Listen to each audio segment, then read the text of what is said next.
என்ன பண்ணாரா? எவ்வளவு அன்பு கூர்ந்தாரு? இவ்வளவாய். அது இவ்வளவுன்னு சொல்லும்போது ஒரு அளவு இருக்கு, அதுக்கு நம்ம புத்தி கெட்டவே எட்டாது. எதுக்கு அன்பு கூர்ந்தார்? அந்த வசனத்தை சொல்லுது. எதுக்கு அன்பு கூர்ந்தாரு? விசுவாசிக்கிறவன் எவனோ. எத்தனை பேர் விசுவாசிகள் இந்த கூட்டத்தில்? எத்தனை பேருங்க விசுவாசிங்க? விசுவாசிக்கிற அது யாராயிருந்தாலும் சரி, அவன் கெட்டு போகாமல், கெட்டு போகாமல். அப்ப நல்ல கவனிங்களேன். அப்ப நம்ம லைஃப்ல பொருளாதாரத்தை கெட்டு போக அவர் விரும்பல. வியாதியில இருந்து நாம் இருக்கிறது அவர் விரும்பல. குடும்பம் கெட்டு போவது அவர் விரும்பல.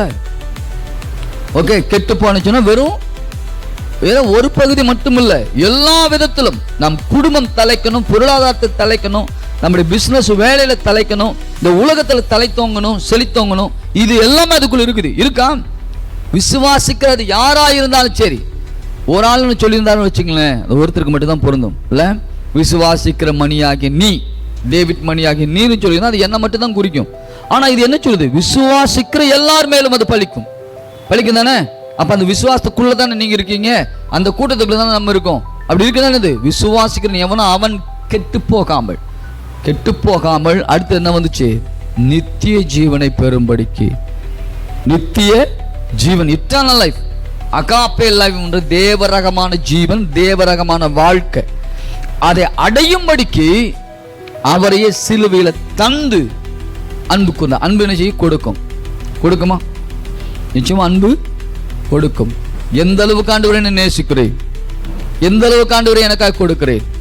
என் லைஃப்ல அவர் சொல்ற, பிதா சொல்ற, எங்களுக்கு பெஸ்ட் ஒரே பேரான குமாரன், செல்ல பிள்ளை, என் மடியில் தவழ்ந்தவர், நித்தியமா என் கூட இருந்தவரை உனக்காகவே நான் தரேன்.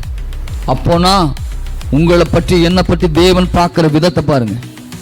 எந்த அளவுக்கு பார்க்கிற, சபையை பற்றி, தன் மனைவி ஆகிய நம்மை பற்றி, ரைட், எந்த அளவுக்கு அவர் யோசிக்கிறார் கொஞ்சம் கவனிங்க. இதை சரியா புரிஞ்சுக்கிட்டோம்னா, ஒரே பேரான குமாரனை அவர் தந்திருப்பார் என்று சொன்னால் சுகமாக்குவது அவருக்கு கஷ்டமா? நேச பிள்ளை கொடுத்திருக்காருன்னா உங்க பொருளாதார தேவை சந்திக்கிறது கஷ்டமான்னு கேட்கிறேன். குடும்பத்துக்கு பிரச்சனை மாற்றுவது கஷ்டமா? அவரால் கூடாது ஒண்ணுமே இல்லைங்க. கஷ்டம் அவருக்கு எதுவுமே கிடையாது. பெஸ்டையே கொடுத்துட்டாரு. அடுத்தது நம்ம கேட்கறதுல ஒரு அற்ப காரியம் அவருக்கு